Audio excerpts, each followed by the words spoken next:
부산진 믿음의 가족 여러분, 오늘도 주님과 사귐이 있는 복된 하루가 되시기를 바랍니다. 오늘 말씀은 로마서 3장 1절에서 20절입니다. 그런즉 유대인의 나음이 무엇이며 할례의 유익이 무엇이냐? 범사에 많으니 우선은 그들이 하나님의 말씀을 맡았음이니라. 어떤 자들이 믿지 아니하였으면 어찌하리요? 그 믿지 아니함이 하나님의 미쁘심을 패하겠느냐? 그럴 수 없느니라. 사람은 다 거짓되되 오직 하나님은 참되시다 할지어다. 기록된 바 주께서 주의 말씀에 의롭다함을 얻으시고 판단받으실 때 이기려 하심이라 함과 같으니라. 그러나 우리 불의가 하나님의 의를 드러나게 하면 무슨 말하리요? 내가 사람의 말하는 대로 말하노니 진노를 내리시는 하나님이 불의하시냐? 결코 그렇지 아니하니라. 만일 그러하면 하나님께서 어찌 세상을 심판하시리요? 그러나 나의 거짓말로 하나님의 참되심이 더 풍성하여 그의 영광이 되었다면 어찌 내가 죄인처럼 심판을 받으리요? 또 그러면 선을 이루기 위하여 악을 행하자 하지 아니하겠느냐? 어떤 이들이 이렇게 비방하여 우리가 이런 말을 한다고 하니 그들은 정죄받는 것이 마땅하니라. 그러면 어떠하냐? 우리는 나으냐? 결코 아니라. 유대인이나 헬라인이나 다 죄 아래 있다고 우리가 이미 선언하였느니라. 기록된 바 의인은 없나니 하나도 없으며 깨닫는 자도 없고 하나님을 찾는 자도 없고 다 치우쳐 함께 무익하게 되고 선을 행하는 자는 없나니 하나도 없도다. 그들의 목구멍은 열린 무덤이요 그 혀로는 속임을 일삼으며 그 입술에는 독사의 독이 있고 그 입에는 저주와 악독이 가득하고 그 발은 피 흘리는 데 빠른지라. 파멸과 고생이 그 길에 있어 평강의 길을 알지 못하였고 그들의 눈앞에 하나님을 두려워함이 없느니라 함과 같으니라. 우리가 알거니와 무릇 율법이 말하는 바는 율법 아래 있는 자들에게 말하는 것이니 이는 모든 입을 막고 온 세상으로 하나님의 심판 아래에 있게 하려 함이라. 그러므로 율법의 행위로 그의 앞에 의롭다 하심을 얻을 육체가 없나니 율법으로는 죄를 깨달음이니라. 아멘. 오늘 우리가 함께 읽은 말씀에서는 유대인도 헬라인도 다 죄 아래에 있다고 말씀을 하고 있습니다. 1절과 2절의 말씀입니다. 그런즉 유대인의 나음이 무엇이며 할례의 유익이 무엇이냐? 범사에 많으니 우선은 그들이 하나님의 말씀을 맡았음이니라.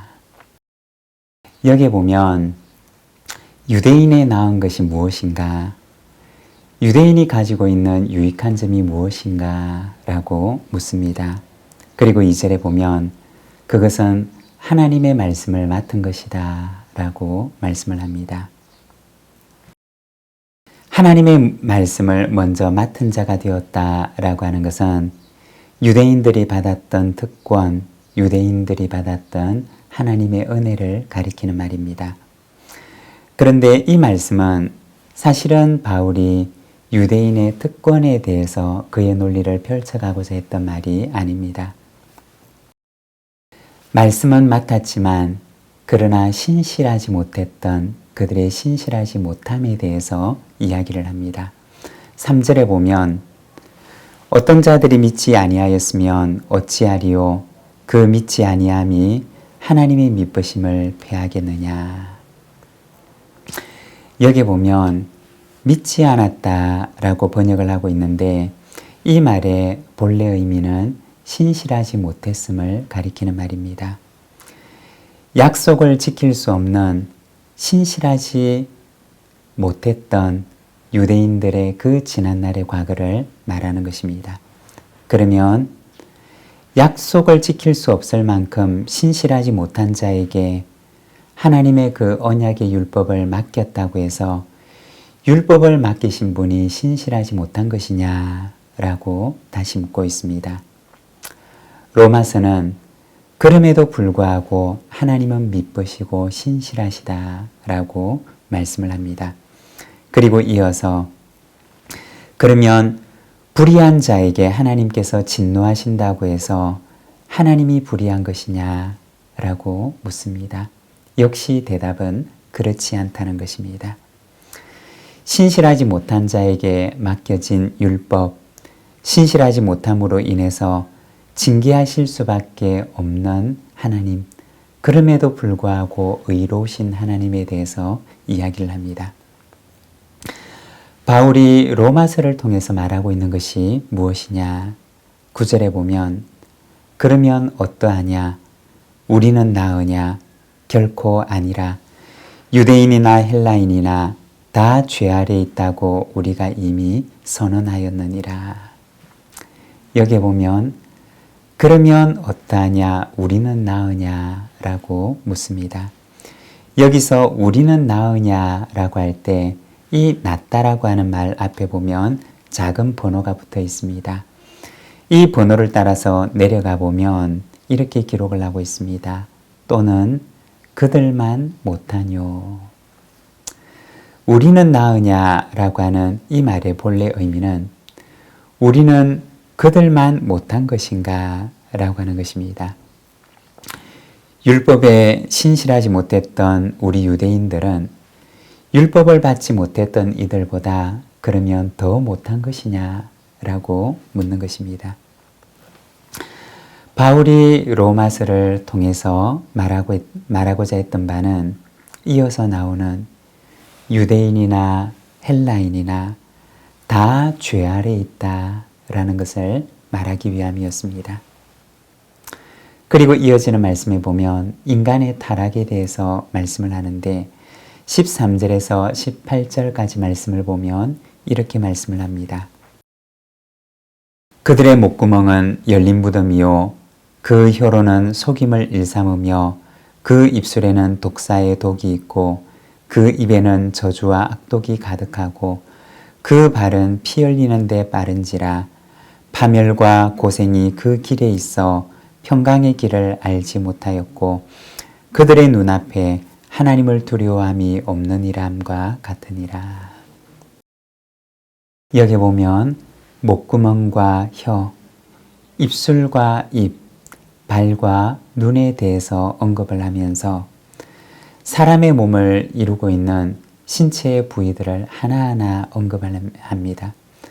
그리고 이 모든 지체들이 다 죄로 가득하다는 것을 보여주고 있습니다. 선한 것이 하나도 없는 인간의 본연의 모습을 보여주는 것입니다. 언젠가 인간의 죄성에 대해서 비유를 하는 말을 들은 적이 있습니다. 인간의 죄성은 무엇과 같으냐? 마치 경사진 비탈길 위에 세워져 있는 둥근 공과 같다고 말합니다. 그 둥근 공을 잠깐은 그 비탈진 길 위에 세워놓을 수는 있을 것입니다. 그러나 잠깐이라도 방심하게 되면 그 둥근 공은 어느샌가 모르게 금세 그 아래를 향해서 끊임없이 달려갈 수밖에 없습니다. 이것이 바로 죄성을 가지고 있는 인간의 모습이라는 것입니다. 이러한 인간을 가리켜서 10절의 말씀을 보면 의인은 없나니 하나도 없다 라고 말씀을 합니다. 19절과 20절의 말씀입니다. 우리가 알거니와 무릇 율법이 말하는 바는 율법 아래 있는 자들에게 말하는 것이니 이는 모든 입을 막고 온 세상으로 하나님의 심판 아래에 있게 하려 함이라. 그러므로 율법의 행위로 그의 앞에 의롭다 하심을 얻을 육체가 없나니 율법으로는 죄를 깨달음이니라. 하나님의 선하신 뜻이 나타나 있는 선한 율법을 받았지만 선을 행할 수 있는 능력이 없는 타락한 인간의 본성, 인간의 죄성을 보여줍니다. 하나님의 선한 뜻이 나타나 있는 율법을 통해서 우리는 우리가 죄인임을 깨닫게 되는 것입니다. 하지만 여러분, 우리가 죄인임을 깨닫는 것은 절망의 종착역이 아닙니다. 그것은 은혜라고 하는 새로운 역을 향해서 출발을 하는 출발점이 됩니다. 오늘도 우리의 죄인됨을 고백하며 하나님의 은혜를 바라고 그 은혜를 깊이 묵상하며 지내는 이 은혜의 하루가 되시기를 바랍니다. 기도하겠습니다. 하나님 아버지, 은혜를 감사합니다. 오늘은 로마서 말씀을 통하여서 의인은 없나니 하나도 없도다 라고 말씀하시는 하나님의 말씀을 듣습니다. 아버지 하나님, 우리의 죄성이 끊임없이 죄를 향하여 치달을 수밖에 없음을 바라봅니다. 그러나 하나님의 은혜가 죄를 향하여 치닫는 우리의 영혼을 구원하시고 하나님의 자녀로 삼으신 것을 우리가 바라봅니다. 주님, 오늘도 하나님의 은혜를 바라보며 그 은혜에 합당한 삶을 살아갈 수 있도록 저희를 붙들어 주시옵소서. 오늘도 주님의 은총을 구하는 우리 믿음의 가족들, 주님의 은혜의 장중에 굳건하게 붙들어 주시옵소서. 예수님의 이름으로 기도드립니다. 아멘.